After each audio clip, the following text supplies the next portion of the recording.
रिश्तों में भर जाए प्यार की मिठास, खुशियों से भर जाए आपकी झोली, इस तरह की हो इस बार की होली। नमस्कार, आप देख रहे हैं आर्यभट्ट न्यूज।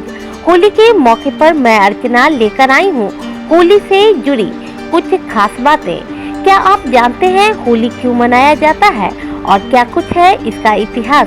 तो आइए जानते हैं इसके बारे में। हिंदू धर्म में होली के त्योहार का विशेष महत्व होता है।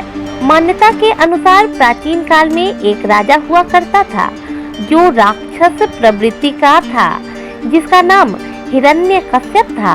भगवान विष्णु उसके छोटे भाई के मृत्यु के कारण थे। इसी वजह से वह भगवान विष्णु से बदला लेना चाहता था और इसी चाह में वह शक्तिशाली बनने के लिए सालों तक प्रार्थना करता रहा। उसकी प्रार्थना से प्रसन्न होकर उसे वरदान मिला। उसने वरदान मांगा कि कोई भी स्त्री या पुरुष या जानवर उसे धरती या आकाश पाताल लोक में न मार पाए।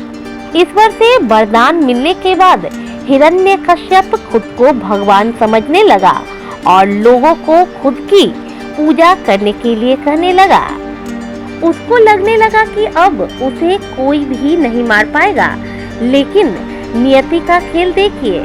राजा का बेटा विष्णु भगवान का परम भक्त था। वह हमेशा विष्णु की पूजा में लीन रहता था और अच्छे कर्म करता था। प्रहलाद के पिता उसे हमेशा भगवान विष्णु को न मानने के लिए कहते थे, लेकिन वह कभी उनकी बात नहीं सुनता था और उनकी पूजा और प्रार्थना में मगन रहता था। जब हिरण्यकश्यप ने देखा कि प्रहलाद उनकी बात नहीं मान रहा है, तब उन्होंने उसकी मृत्यु का खेल रचा।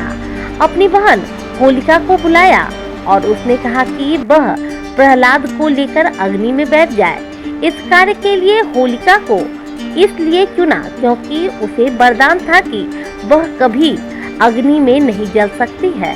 इस योजना के अनुसार होलिका प्रहलाद को लेकर अग्नि में बैठ गई। इस समय भी प्रहलाद भगवान विष्णु के नाम की माला जपता रहा। नियति का खेल था और भगवान विष्णु की कृपा से होलिका की चादर प्रहलाद के ऊपर आ गई और वह बच गया और उस आग में होलिका जलकर मर गई। होलिका की मृत्यु बुराई पर अच्छाई की जीत का प्रतीक है। उसके बाद हिरण्यकश्यप ने दोबारा प्रहलाद को मारने की कोशिश की। उसमें प्रहलाद ने कहा कि मेरे विष्णु हर कण-कण में है। इस बात पर हिरण्यकश्यप ने कहा कि बुलाओ अपने विष्णु को, मैं भी देखना चाहता हूँ उसकी शक्ति। उसके बाद भगवान विष्णु ने नरसिंह भगवान का अवतार लिया, हिरण्यकश्यप का वध कर दिया। इस प्रकार होली का त्योहार होलिका की मृत्यु और हिरण्यकश्यप के वध का प्रतीक के रूप में मनाया जाता है। इस त्योहार को अच्छाई की बुराई पर जीत के लिए भी मनाया जाता है। इस दिन होलिका दहन की परंपरा भी है। होलिका दहन के अगले दिन रंगों से खेला जाता है, इसलिए इसे रंग वाली होली और दुल्हनडी भी कहा जाता है। तो देखा आपने क्यों मनाई जाती है होली। हमेशा मीठी रहे आपकी बोली, खुशियों से भर जाए आपकी झोली। आप सबको एक बार फिर से आर्यभट्ट न्यूज की तरफ से हैप्पी होली।